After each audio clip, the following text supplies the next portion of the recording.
નમસ્કાર મિત્રો, કૃષ્ણા માયા કોટ્સમાં તમારું હૃદયપૂર્વક સ્વાગત છે.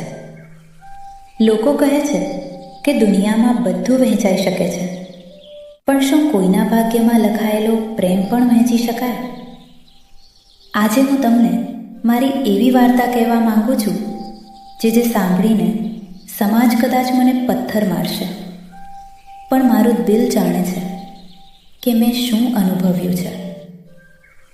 પ્રેમમાં ક્યારે ઉંમર જોવાય છે, જ્યારે બે દિલ એકબીજામાં ખોવાય છે.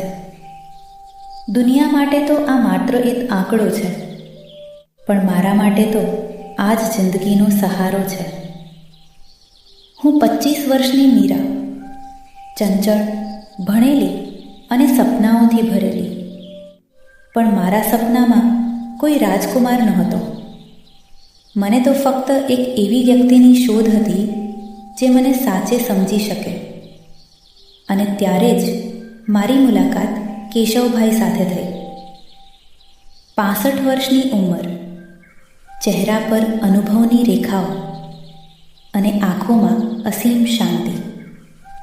લોકો માટે તેઓ માત્ર એક વૃદ્ધ પ્રોફેસર હતા, પણ મારા માટે તે જ્ઞાનનો દરિયો હતા. જવાન ચહેરાઓ તો ઘણા મળશે આ રસ્તામાં, પણ સાચો સંગાથ તો અનુભવના હસ્તાક્ષરમાં છે. દિલને તો બસ એક સમજદાર ખભો જોઈએ, પછી ભલે ને એ ઉંમરમાં મારાથી મોટો હોય. ધીમે ધીમે પુસ્તકોની વાતો જીવનની વાતોમાં બદલાઈ ગઈ. મને સમજાયું કે પ્રેમ કરવા માટે કોઈના દેખાવખાવ કરતાં તેના વિચારો વધુ મહત્ત્વના છે. કેશવભાઈ મને કહેતા, મીરા, હું તારા લાયક નથી. દુનિયા તને બદનામ કરી દેશે. પણ મેં તેમનો હાથ પકડીને કહ્યું હતું, સાહેબ, શરીર તો એક દિવસ માટીમાં મળી જવાનું છે. શરીર તો ઘરડા થશે, પણ આત્મા ક્યારે નહીં. પ્રેમની વ્યાખ્યામાં કોઈ સીમાઓ હોતી નથી.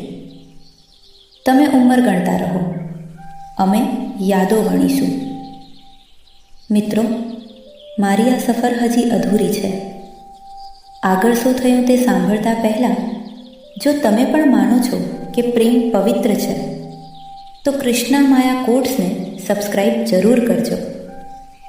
શબ્દો તો માત્ર એક માધ્યમ છે અહેસાસ વ્યક્ત કરવાના. બાકી સાચો પ્રેમ તો મૌન રહીને પણ સમજાય છે. જ્યાં નિસ્વાર્થ સમર્પણ હોય, ત્યાં જ પરમાત્મા વર્તાય છે. જ્યારે ગામના લોકોને અમારા સંબંધની ખબર પડી, ત્યારે જાણે ધરતીકંપ આવી ગયો. લોકો મને પૈસાની ભૂખી કહેવા લાગ્યા અને કેશવભાઈને ચરિત્રહીન. મને પૂરી દીધી. કોણે લખ્યા છે આ કાયદાઓ માત્ર પ્રેમ માટે, કે જ્યાં દિલના બદલે ઉંમરનો બાધ નડી જાય છે? જો બે મન એકબીજાને સમજી લે પળભરમાં, તો આખી દુનિયા કેમ વચ્ચે દિવાલ બની જાય છે? લોકો તો વાતો કરશે જ, કારણ કે એમનું કામ છે. સાચા પ્રેમને બદનામ કરવું એ જ એમનું નામ છે. દુનિયાના વિરોધ વચ્ચે કેશવભાઈની તબિયત લથડી. તેમને હાર્ટ એટેક આવ્યો. જે સંબંધીઓ સલાહ આપતા હતા, તેમાંથી કોઈ હોસ્પિટલ ના આવ્યું. હું ભાગીને ત્યાં પહોંચી. મેં દિવસ રાત જોયા વગર તેમની સેવા કરી. તેમની એ હાલત જોઈ મારું કાળજું કંપી ગયું.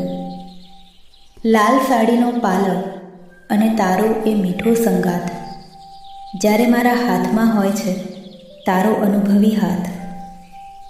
થાકી જવાય જ્યારે આ મતલબી દુનિયાની ભીડથી, ત્યારે તારા અનુભવનો છાંયો જ મને શાંતિ આપે છે.